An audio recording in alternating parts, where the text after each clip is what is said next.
What's good, trappers? It's your boy, the Wall Street Trapper. And y'all know my goal is to help the culture build wealth one share at a time.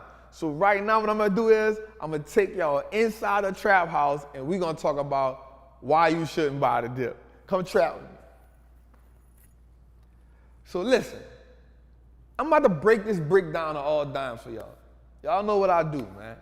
So here's the essence of buying a dip.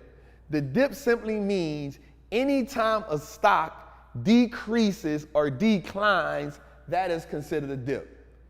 Listen, you can't make your own definition up, y'all. The definition of a dip is anytime a stock declines or decreases, that is a dip. You can't be saying that ain't what I consider a dip, trap. No, that is a dip. Now, this is why I'm saying it's not so much as me telling you don't buy the dip, it's knowing when to buy the dip. Because every time a stock decreases in price doesn't mean it's a sale.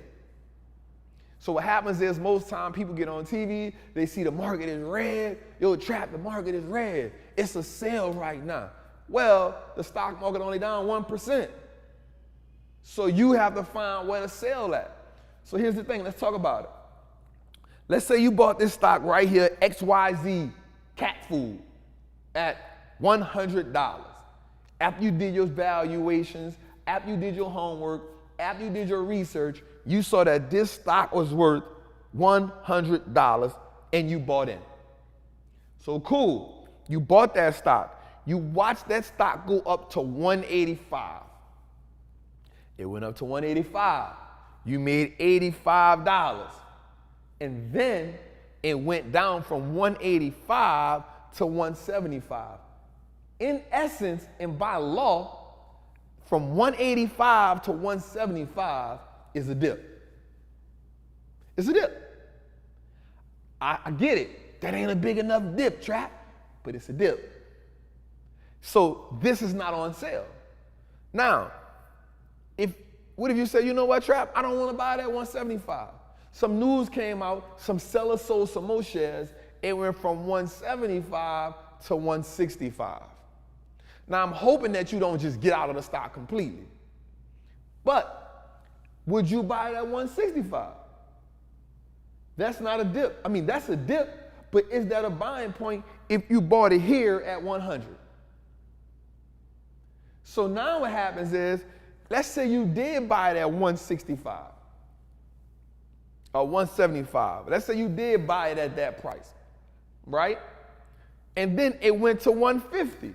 So these are actual dips right here, y'all. I know, trap, that ain't a big enough dip. That ain't what I'm saying. What I'm saying is every dip isn't a sale, yo. So buying a dip, you must understand how to strategically buy a dip. Because what you don't want to do is, you bought it at 100, it got up to 185, it went to 175, you bought, it went to 150, and you bought. What you've essentially now done is took your initial cost basis, the cost on which you bought it at the beginning, you've now increased it to about 115 or 125. So your average buy-in price now isn't 100, it's 125. So now you need the stock to go to 125, right? At least 125 to try to recoup some of that. What you really want to do is say, yo, if I bought it at 100, which was the fair price I felt was good with it, let me just wait till it go to 100. So here's the thing, trap, what if it never gets to 100? Cool, you don't have to buy it. Charlie Munger, Warren Buffett, some of the greatest investors of all time said, the best thing you can do as an investor is be patient. It's the best thing you can do as an investor. Be patient. You don't always have to be active. The objective of this game is for you to put your money in a vehicle and let the money work for you. So let's go for a little while. So now it went from 185, it goes to 175, it goes to 165, and now it's at 150. Hopefully you're not panicking. Hopefully you didn't sell your whole position thinking you about to get out. Because that's what most of you going to do. Now I bought it at 100, it's down to 160, I'm going to just sell it now, I made $60. Right? We're not thinking big enough here. We're not thinking big enough. So At 160, it now goes up to 170 again. Goes back up to 200. It goes back up to 250. Now you like, damn, Trap, I should have bought more at 165. It went up to that. No, you shouldn't have. You got it at a great price at 100. Let it ride. There's 3,000 other stocks for you to be looking at. Let it ride. Let it keep making you money. Now, let's say after 1 year, it done went from 100 and it went to 250. It closes out at 250 at the end of the year. Let's say now after 1 year, you did your homework, you did your research, and you say, you know what? It's now not worth 100. It's now worth 175. Okay, cool. It's a good price. So now what you do is you take and write down XYZ cat food stock is now worth $175. And now you know what you do? You wait. You wait.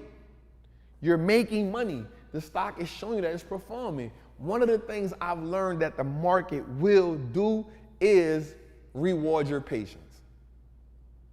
The market will reward your patience. The problem that a lot of you are having is you feel like you gotta be active every day. Every time the stock does something, you feel like you gotta do something. I'm gonna keep it 100 with y'all, yo. When I write my businesses down, when I buy in, I write down the buy-in. I'm not even looking at them businesses no more unless something catastrophic happened in the market. Why? Because there's nothing that happened big enough to make me want to buy more. I know it is. I bought it at the price I wanted to buy it at. So I think when I tell y'all about buying a dip, we technically need to understand that a dip is not what you want it to be. Right? We can't come up with rules. Yo, I don't call this when it rains. I don't call that rain. I call that a sprinkle. No, it's rain. Water coming out the sky is rain. It comes in different forms. Rain, sleet, hail. You can't rename that. You can't give it a name you won't give it and then classify it as something else. No. Buying a dip is essentially when a stock declines in price. The art to this game is understanding at what point is the dip now a sale price. And once we understand that part of the game, we become certified Wall Street travelers, man. Listen, y'all, I hope I gave y'all some real game with that just now. I hope we broke that down and gave y'all some real understanding on exactly how to buy the dip, right? It's not so much as saying that the dip isn't a good strategy. The best strategy is understanding when and how to buy a dip. Just because the market declines doesn't mean it's on sale. We find sales when we understand the value of the underlying asset. That's how we win at this game, man. It's your boy, the Wall Street Trapper, and y'all know my goal is to help the culture build wealth one share at a time. Wall Street looks like us now, y'all. Big trap.